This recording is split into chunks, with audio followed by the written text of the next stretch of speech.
काल तत्व से मुक्ति। यदि परम गति चाहते हैं तो यह जानकर कि ब्रह्मा के लोक का ब्रह्मा सहित आदि अंत होता रहता है। ब्रह्म लोक के वासी ब्रह्मा के साथ ही निर्वाण को प्राप्त होते हैं।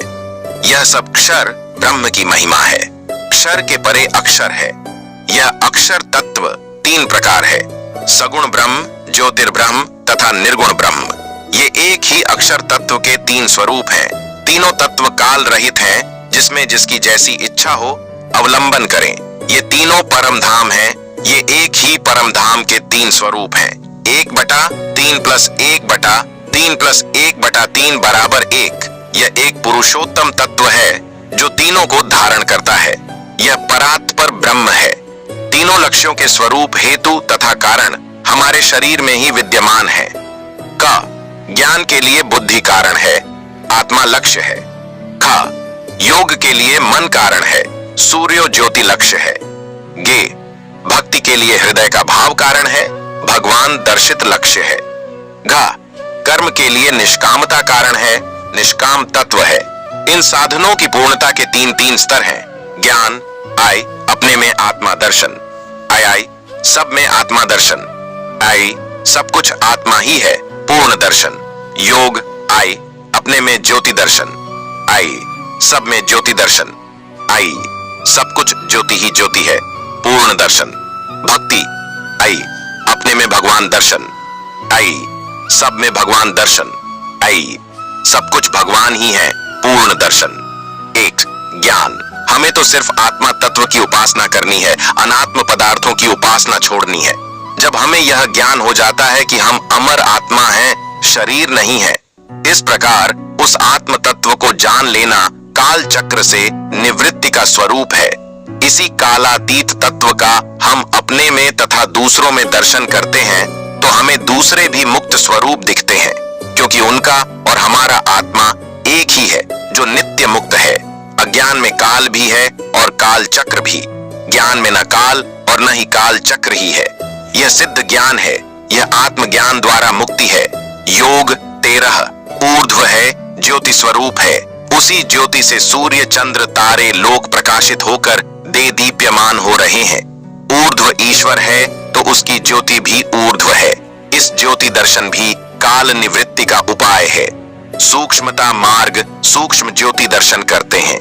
स्थूल की उन्नति मार्ग है जिसके द्वारा साधक रहती धीरे धीरे चलता। सूक्ष्मता मार्ग एक द्वार पर कुंडलिनी सहित दीप्तिमान रहती है। कुंडलिनी शक्ति स्वयं ज्योति है, अर्थात ज्योति ही ज्योति है।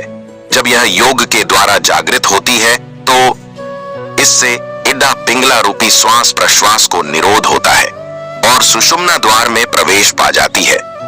योगी द्वारा कुंडलिनी को जागृत करके यही सुषुम्ना रूपी ज्योति पथ खोला जाता है। इस मार्ग से साधक योगी मस्तिष्क में स्थित रूपी सहस्र कमल परम ज्योति में समा जाता है। यही मुक्ति कहलाती है। श्वास प्रश्वास का सुषुम्ना में लय होना ही कालातीत पथ पर आरोहण होता है। सुषुम्ना रूपी ज्योतिर्मय मार्ग कालातीत है। इस मार्ग द्वारा योगी कालातीत धाम में पहुंचता है। यह योग द्वारा काल निवृत्ति है। निष्काम कर्म, जब तक हम सकाम होते हैं तब तक हम कामना युक्त कर्म करते रहते हैं। निष्कामता के स्वरूप का हमें ज्ञान ही नहीं है। हृदय में जो वासना है यही कर्म का रूप धारण करती है और फल इच्छा द्वारा कर्म रूपी काल चक्र में आरोहण कराकर पुनर्जन्म के चक्र में पहुंचा देती है। वास्तव में निष्काम वस्तु है आत्मा अथवा परमात्मा। उस निष्काम तत्व को जाने बिना हम निष्काम नहीं हो सकते हैं। जब हम उस निष्काम तत्व को जान लेते हैं तभी हम उस निष्काम तत्व से युक्त होकर निष्काम कर्म करते हुए निष्कामता को प्राप्त कर सकते हैं। हम तत्वनिष्ठ होकर ही यथार्थ सन्यासी बन सकते हैं। तभी हम सिद्धि असिद्धि में सम रह सकते हैं। समन्वय योग तभी संभव है जब हम किसी एक तत्व में निष्ठ हों। निरंतर कर्म करते करते हम में निष्कामता की भावना बनी रहे। यही अंतर्म भाव है। निष्काम तत्व को जाने बिना और फिर उस तत्व में निष्ठ हुए बिना जो हम निष्कामता का ढोंग पीटते हैं, यह अपने को धोखा देते हैं। कामना ही काल है जो जीव को काल चक्र में फंसाती है। कामना रहितता ही निष्कामता है जो जीव को कालातीत बनाती है। यह निष्काम कर्म द्वारा काल निवृत्ति है। उपर्युक्त साधनाएं व्यावहारिक साधना का स्वरूप है। व्यावहारिक साधना द्वारा उस तत्व में निष्ठ होकर साधक क्रम में अपनी अपनी निष्ठानुसार हमें आत्मा का दर्शन, ज्योति दर्शन, भगवान दर्शन और निष्कामता दर्शन अपने अपने जीवन काल में ही कर लेने चाहिए। तभी यह जीवन सफल है, अन्यथा निष्फल।